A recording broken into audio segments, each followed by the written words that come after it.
that's much better. It wasn't my fault though. Today's film really does suck you in.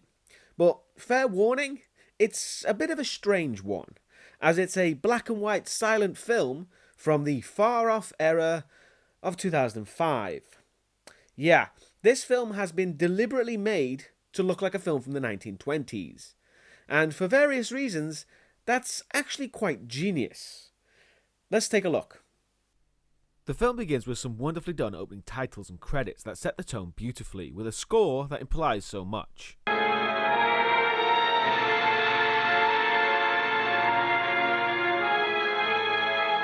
We then move to two men, one who's a mental patient, and his doctor listening to his story. The man, who remains unnamed, tells the doctor what needs to be done with his grandfather's research, simply saying, burn it all, which the doctor agrees to, so the man recounts his story. The film, like the story, is told by our narrator, but as you'll see, he recounts from someone else, and then they recount from someone else, until you have this long line of different flashbacks. But fortunately, the film deals with it very well, and it never becomes convoluted. Much like the Doctor, our narrator was once in a similar position, burdened with another story. We see him go through his grandfather's estate, finding a box with an unusual lock on it, gaining the key on the man's literal deathbed. So, throwing caution to the wind, the narrator opens the box to find notes marked the Cthulhu cult, which recounts his grandfather's research into a strange phenomenon starting with a man named Henry Wilcox, who we see brought what looks like an artifact depicting Cthulhu for the man's grandfather to study. It's soon revealed to not be an ancient relic, as Wilcox made it while dreaming, which coincided with an unexplained earthquake. We see his nightmare of a place of bizarre architecture, and he hears the words Cthulhu Vertagen calling to him, which is also written on the tablet. So far, the film is almost verbatim from the story, and unlike most dealings with the mythos, this film doesn't try to expand on the source material and try to explain mysteries as soon as they occur. It just lets them sit there in our minds and gather imagination. It's a very organic form of storytelling, which admittedly doesn't always work, but here it's the acting and the presentation that prevents the audience from getting bored. The narrator's grandfather asks Wilcox if he can record his dreams from now on to study them, which he agrees to do so. That night, Wilcox once again dreams of that strange place and of a giant door, which he opens horrified. He starts becoming increasingly erratic when he speaks about his dreams, and each night the nightmares get more horrifying, until one day when Wilcox fails to appear for his appointment. Turns out Wilcox is unsurprisingly now in a mental institution, stark raving mad. But the story ends when Wilcox suddenly comes out of his delirium, unable to remember anything that has transpired. One thing about Lovecraft, especially the Call of Cthulhu, is that some of the weirder aspects of the story are often described as indescribable, or something similar. So for the film, they dealt with that in several different ways. First, by it being people's recorded experiences, there's room for interpretation there. But also, when we actually do see these strange things, it's almost deliberately a set. They're not trying to blow our minds with special effects here. They're just giving us a basic interpretation and allowing our imagination to build upon it, which is honestly how Lovecraft should be. Our narrator continues his story, finding newspaper clippings of strange events occurring at the same time as Wilcox's dreams, which leads into the second story. And for me, this is where the music takes a misstep, because it gets nonsensically jaunty.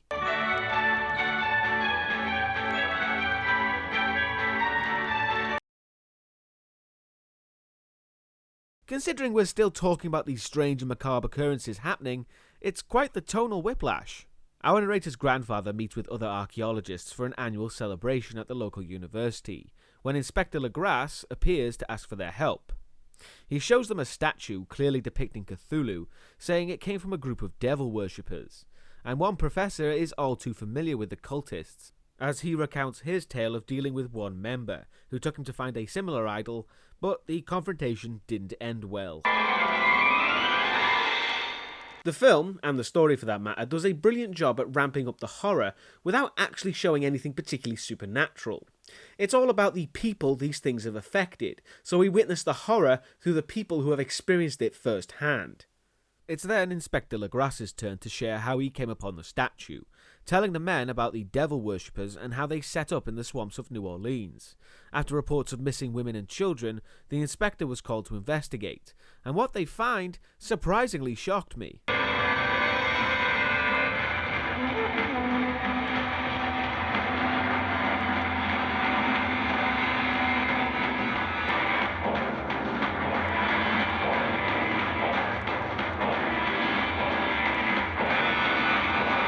Now, you might think it's strange that I got shocked by a scene like that, when this is probably the tamest horror film I've looked at. Well, the reason why it shocked me is because the film is genuinely convincing in its 1920 disguise, and I seriously got sucked into the time period, which wouldn't really show a scene like that. So, it's a real compliment to the filmmakers and how good a job they did. Later at the station, Legrasse interrogates the cult member. I love how the soundtrack emphasises that slap, cause you need that extra crack in there. Anyway, the cultist starts jabbering about the old ones, but the inspector quickly shuts him up when he uncovers the idol, and after trying to grab it, the cultist is quickly pistol whipped. When we move back to the university, the inspector asks the professors if they have any more information on the Cthulhu cult, but the men remain silent. We return to our narrator, who admits that after starting his own investigation, he had dreams similar to that of Wilcox, visions of a vast cyclopean city of which only unknowable horrors await. I think what a lot of writers miss when they either reference or just make a Lovecraft story is the basic fact that these things are very bad. As our narrator has shown, even the stories of stories is enough for these creatures to infect the mind. That's how much power they have. And the reason why the solution should never be the guy shoots it or blows it up. Because if you're face to face with one of these creatures, you lost a long time ago.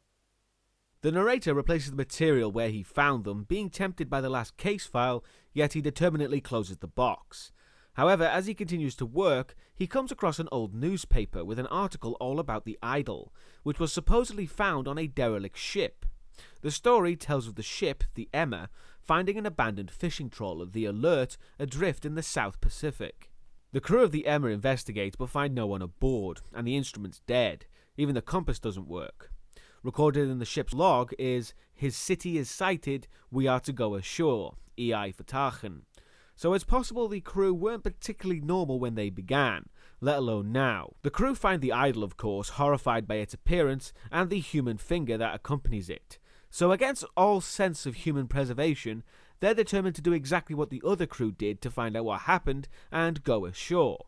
Which has to be the biggest lapse in logic the film and story has. Because yes, they need to find the crew, but they're not search and rescue. Surely they would just make note of the island and then go back to shore to inform the proper authorities. Yes, they don't know what dangers lie there, but they haven't seen an island either. But you could argue that it's the lore of these cosmic powers that's a factor here. Our narrator finds the article vague on what happened, just that only the first mate survived, but having seen the last file, called The Madness at Sea, he goes back to the box and notes down on a calendar this new information. And this is my favourite part of the story, because the narrator finds out that all these seemingly unconnected events all fall within the timeline of the island being discovered and everything that happened with the Emma. It just goes to illustrate that, as the narrator put it, something huge and cosmic is at work here. It gives you such a sense of awe. The narrator then travels across the world to investigate further on what happened. He takes a boat to New Zealand, only to discover the first mate now lives in Norway, and not surprisingly is completely mad.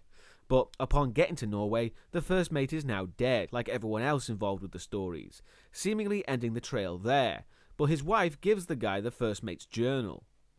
On the journey back, the narrator tries to throw the journal away, but the temptation to know what happened is too great, giving in to reading it, as we flash back to the Emma.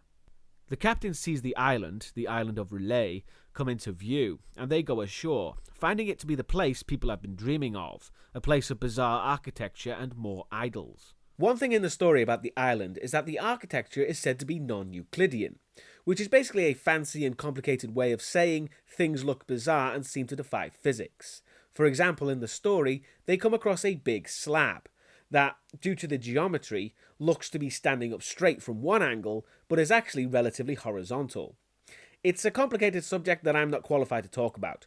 All I'm saying is that the film got the look of the island really good. Eventually, the crew come across a giant ornate door, which just screams safety. Even one of the crew has a play with the slime on it for some bizarre reason. But that is when the door opens on its own, and something giant and monstrous emerges. Spoilers, it's Cthulhu. Don't you just hate how the internet has taken something awe-inspiring and terrifying like this moment and kind of ruined it? I mean, we've all done it. I've done it, using Cthulhu in a joking way. But I said this about Pinhead. He barely appears in the one story that's all about him, but he's kind of become saturated in the modern age. However, the film doesn't waste this moment and makes sure we see everyone's reaction as Cthulhu emerges, picking off the crew as they try to escape. And the whole time, we only get brief glimpses and shadows of the creature, adding to the tension, never knowing where he is. The two remaining crew get to the Emma, and with one losing his mind when he sees Cthulhu, causing his eyes to bleed and hair to whiten. The appearance of Cthulhu is very Ray Harryhausen and primitive looking, but I honestly think that was deliberate, because I doubt anyone could do the appearance of Cthulhu justice. So what they did was mix the more modern filmmaking technique with the silent movie look, to make it as alien as possible. It's not so much about it looking good, just making it look freaky as hell, which I think they succeeded. Yeah, he's not to be fucked with. And Cthulhu appears in the ocean in front of the vessel, so the first mate does the only thing he can do, and that's putting the ship ahead full and punching Cthulhu in the face with a ship, which surprisingly actually works, damaging him enough for the ship to get away, leaving Cthulhu and the island to sink back into the ocean. It's then we return to the present, as our narrator informs the Doctor that everyone involved is dead, and ominously saying we hear its call and await our inevitable doom, as he's taken away by a nurse telling the Doctor one last time to burn it all. So that was the Call of Cthulhu, and that ending perfectly encapsulates Lovecraft, because nobody stopped Cthulhu from destroying the world. When the ship crashed into him, it only delayed the world's destruction. As the narrator said, we await our inevitable doom. My God, this is an amazing film. This is hands down the most accurate and faithful portrayal of a Lovecraft story ever made. Except for a few omissions here and there, it's nearly identical in story. And you may think the silent movie thing is just a gimmick, but it honestly helps to immerse you in the world. And you have to hand it to the filmmakers here, cause it's one thing to make a movie, but to try and make a movie in a redundant format and actually make a compelling experience is amazing, with actors having to work overtime without dialogue to sell the performance. Everything about this is spot on and amazing, a real love letter to Lovecraft and film as a whole. So we've had the faithful and the not so faithful adaptions, but much like last time I did HP Lovecraft Month, the next film won't be in an adaptation, but something far more important to the Lovecraft mythos. But more on that soon. Until then, see you next time.